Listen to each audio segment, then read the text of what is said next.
జరిగిన పరిస్థితి అందరికీ కూడా తెలిసిందే. గత చరిత్రలో ఎప్పుడూ జరగని విధంగా ఏకంగా 99% వాగ్దానాలు అమలు చేశాం. ఎప్పుడు జరగలేదు ఆంధ్ర రాష్ట్ర చరిత్రలో కానీ దేశ చరిత్రలో కానీ ఈ మాదిరిగా మేనిఫెస్టో అన్నది ఒక పవిత్ర గ్రంథంగా భావించి అదొక బైబిల్ గాను, అదొక ఖురాన్ గాను, అదొక భగవద్గీత గాను భావిస్తూ టిక్కు పెట్టమని చెప్పి ప్రతి ఇంటికి పంపించి టిక్కు పెట్టమని చెప్పి ప్రతి అడుగుతూ ఆ ప్రతి అక్క చెల్లెమ్మల ఆశీస్సులు తీసుకుంటూ ఆ ఇంట్లో ఉన్న అవ్వాతాతల దీవెనలు తీసుకుంటూ ఏ రోజు కూడా ఈ మాదిరిగా బటన్లు నొక్కడం ఏకంగా 2,70,000 కోట్ల రూపాయలు ఎటువంటి వివక్ష లేకుండా ఎటువంటి లంచాలు లేకుండా ఏ నెలలో ఏమిస్తామో అని ముందే చెప్పి క్యాలెండర్ ప్రకటించి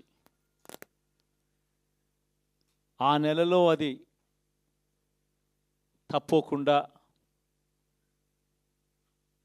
ప్రతి సంవత్సరం తూచా తప్పకుండా ప్రతి సంవత్సరం అది జరిగేట్టుగా చేస్తూ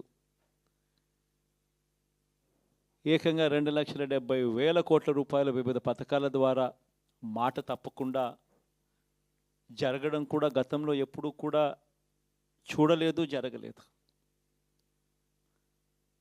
ఇవన్నీ కూడా నేను ఏదైతే చెప్తా ఉన్నానో ఇవన్నీ ఎప్పుడూ చూడని మార్పులు, గతంలో ఎప్పుడూ జరగని సంస్కరణలు.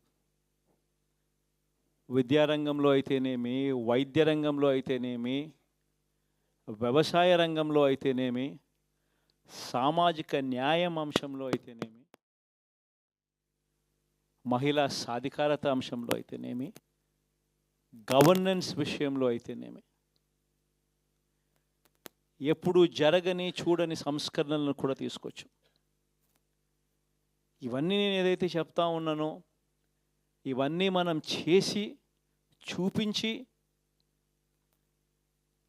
ప్రజల మన్ననలు పొందిన తర్వాతే ఎన్నికలకు వెళ్ళాం. ఎన్నికల్లో ఏమైందో తెలీదు. 5 సంవత్సరాలు కళ్ళు మూసుకుంటే చాలా అయిపోయింది. 5 సంవత్సరాలు మళ్ళీ 2024 నుంచి 2029 కూడా అదే మాదిరిగానే కళ్ళు మూసుకుంటే 2029 కూడా కళ్ళు మూసుకుంటే వచ్చేస్తుంది. ఇవి మనం గుర్తుపెట్టుకోవాల్సిన అంశం ఏమిటి అని అంటే సినిమాలో ఓన్లీ ఫస్ట్ హాఫ్ మాత్రమే అయ్యింది. గతంలో కూడా ఇదే మాదిరిగా పరిస్థితులు ఉన్నప్పుడు కూడా మనం ఏ మాదిరిగా పైకి లేచాము అన్నది కూడా మీ అందరికీ తెలిసిన విషయాలే. నేను ఒక్కటే మీ అందరికీ చెప్తా ఉన్నా, ప్రజల్లో ఈరోజు మనం చేసిన మంచి ఉంది. ఇంటింటికి మనం చేసిన మంచి ఇంకా బ్రతికే ఉంది. ప్రజల్లో ఈరోజు మనం చేసిన పాలన మీద విశ్వసనీయత అనే పదానికి అర్థం ఈ రోజుకి కూడా ప్రజల్లో ఉంది. గడప గడపకు మనం చేసిన మంచి ఇంకా ప్రజల్లో బతికే ఉంది. మరి ఇవన్నీ ఉన్నప్పుడు మళ్ళీ మనం లేయడం కూడా తథ్యం.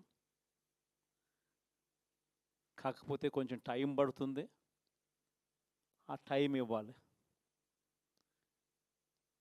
ఆ టైం ఇచ్చినప్పుడు, అది జరిగినప్పుడు, పాపాలు పండినప్పుడు ఖచ్చితంగా మళ్ళీ మనం పైకి లేస్తాం.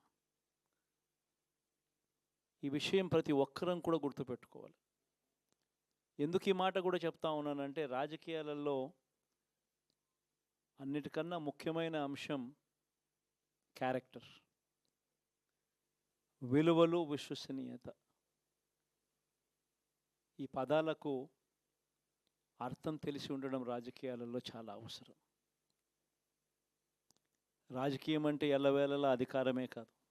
అధికారంలో లేనప్పుడు కష్టాలు ఖచ్చితంగా వస్తాయి.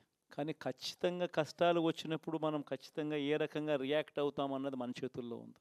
విలువలు, విశ్వసనీయత లేని మనిషిగా రాజకీయాలు చేద్దామా, లేదా కష్టాలు వచ్చినప్పుడు ఆ కష్టాలను ఎదుర్కొని హుందాగా నిలబడుతూ మళ్ళీ 5 సంవత్సరాలు కళ్ళు మూసుకుంటే 5 సంవత్సరాలు అయిపోతాయి, మళ్ళీ 5 సంవత్సరాల తర్వాత మన పాలన వస్తుంది, మన ప్రభుత్వం వస్తుంది, అప్పుడు మళ్ళీ మనమే ఆందోళన ఎక్కుతామన్నది కూడా గుర్తుపెట్టుకొని అడుగులు వేస్తామా అన్నది మనలో ప్రతి ఒక్కరూ కూడా ఆలోచన చేసుకోవాలి.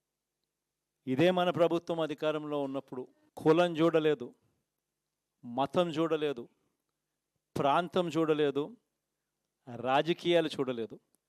చివరికి ఏ పార్టీకి ఎవరు ఓటు వేశారు అన్నది కూడా చూడకుండా ప్రతి పథకము కూడా డోర్ డెలివరీ చేయించాం మనం. అర్హత మాత్రమే ప్రామాణికంగా తీసుకొని ప్రతి పథకము, ప్రతి మంచి కూడా ప్రతి ఇంటికి డోర్ డెలివరీ చేయించాం.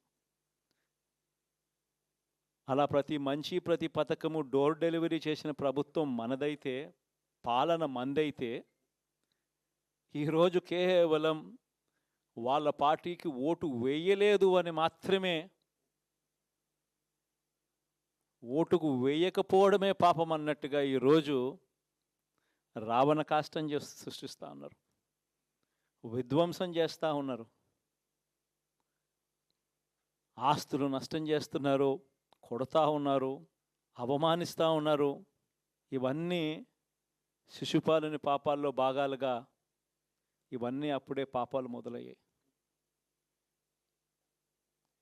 ఒకవైపున మనమేమో మనకు ఓటు వేయకపోయినా కానీ ఏ రోజు కూడా డిస్క్రిమినేషన్ చూడలేదు. అటువంటి వాళ్లకు కూడా మనం డోర్ డెలివరీ చేసిన ప్రభుత్వం పాలన మందైతే, ఈరోజు కేవలం ఓటు వేయలేదన్న ఒకే ఒక కారణంతో ఏకంగా కొడతా ఉన్న పాలన వీళ్ళది. ఈ పాపం ఊరికే పోదు. రెండవ పాపం చంద్రబాబుది కూడా అప్పుడే పండింది. బహుశా కేంద్రం ఈ రకమైన కేంద్రంలో ఈ రకమైన పరిస్థితులు బహుశా ఎప్పుడు ఉండిండవేమో. ఈ రకంగా కేంద్రంలో 240 ఎంపీలు మాత్రమే వచ్చిన పరిస్థితులు, రాష్ట్రంలో ఏకంగా వీళ్ళకు కూడా ఈ మాదిరిగా మంచి నెంబర్లు వచ్చిన పరిస్థితులు, ఎన్డీఏలో మళ్ళీ చక్రం తిప్పుతా ఉన్న పరిస్థితులు. ఇలాంటి పరిస్థితుల్లో కూడా ప్రత్యేక హోదాను అడక్కపోవడం చంద్రబాబు చేసిన మరో పాపానికి కూడా మరో నాంది. ఇలాంటి పరిస్థితుల్లో కూడా ప్రత్యేక హోదా మనం అడిగి తెచ్చుకోలేకపోతే రాష్ట్రంలో ఏ ఒక్క యువకుడు కూడా క్షమించడు చంద్రబాబు నాయుడు. మనం కొంచెం ఈ పాపాలు పండేదాకా మనం గట్టిగా దీన్ని నిలబడగలిగితే, ముందుకు తీసుకొని పోగలిగితే ఈ పోరాటాన్ని ఆటోమేటిక్గా శిశుపాలుని 100 పాపాలు ఫాస్ట్గా ఎరోడ్ అయిపోతాయి. కాబట్టి ప్రతి ఒక్కరూ ఈ విషయాలన్నీ గుర్తుపెట్టుకోమని కొడతాం. ఇవన్నీ బహుశా నేను చెప్పేటివన్నీ కూడా మీ అందరికీ కూడా తెలియనేటివి కాదు. కేవలం నేను మీ అందరికీ గుర్తు మాత్రమే చేస్తా ఉన్నా. కష్టాలు రావడం అన్నది సర్వసహజం. కష్టాలు ఇలా మనం ఎదుర్కొని నిలబడడం అన్నది మన చేతుల్లో ఉన్న అంశం అన్నది మాత్రం ఖచ్చితంగా ప్రతి ఒక్కరూ గుర్తుపెట్టుకోమని మీ అందరితో కూడా కోరుతా ఉన్నాను. శాసనసభలో, చట్టసభలో మీ సభే అన్నిటికన్నా ముఖ్యమైన సభ అవుతుంది. ఓటు వేయలేదు అన్న ఒకే ఒక కారణంతో మనుషుల్ని కొడతా ఉన్న పరిస్థితుల్లో, మనుషుల్ని అవమానిస్తూ ఉన్న పరిస్థితుల్లో,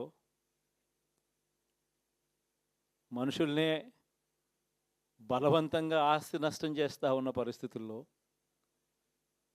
ఇక ప్రతిపక్షం ఉన్నది ఒకటే ఒక పార్టీ, ఆ పార్టీకి అవకాశం ఇవ్వాలా అన్న కనీస నైతిక విలువలు వాళ్ళు పాటిస్తారన్న నమ్మకం నాకైతే లేదు. కాబట్టి మీరు చేయాల్సిన పాత్ర గొప్పది, చాలా ఉంది అన్నది మాత్రం గుర్తుపెట్టుకోండి. రాబోయే రోజుల్లో యాక్టివిటీ లెవెల్స్ అనేది ఆటోమేటిక్లీ పెరుగుతాయి. రాష్ట్ర వ్యాప్తంగా ఉన్న కార్యకర్తలందరినీ ఎవరినైతే వాళ్ళు ఇబ్బందులు పెట్టారో ఖచ్చితంగా వాళ్ళందరికీ మనోధైర్యం ఇస్తూ వాళ్ళ గ్రామాలకు వెళ్ళి వాళ్ళకు తోడుగా ఉండే చేసే కార్యక్రమాలు జరుగుతాయి. రాబోయే రోజుల్లో ఇంకా టైం గడిచే కొద్దీ ప్రజల్లోకి వెళ్ళే కార్యక్రమాలు ఇంకా ముమ్మరం అవుతూ పోతాయి. చివరికి ప్రజల్లోనే ఉంటాం. ప్రజలతో కలిసి పోరాడే కార్యక్రమం వేగంగా టైం గడిచే కొద్దీ మనము వేగంగా అడుగులు ముందుకు వేస్తాం. ఒకటి మీ అందరికీ చెప్తా ఉన్నా, ఏకంగా 14 నెలలు పాదయాత్రలు చేశాం. ఆ వయసు ఈ రోజుటికి నాకుంది. ఆ సత్తువ ఈ రోజుటికి నాకుంది. కాబట్టి మీరు మాత్రం ప్రతి ఒక్కరూ గుర్తుపెట్టుకోండి, ఆ టైం వచ్చేదాకా మీ పాత్ర చాలా కీలకం. ప్రతి ఒక్కరూ ఈ విషయాన్ని మాత్రం గుర్తుపెట్టుకొని మీ అందరితో కూడా సవినయంగా వేడుకుంటా ఉన్నాను.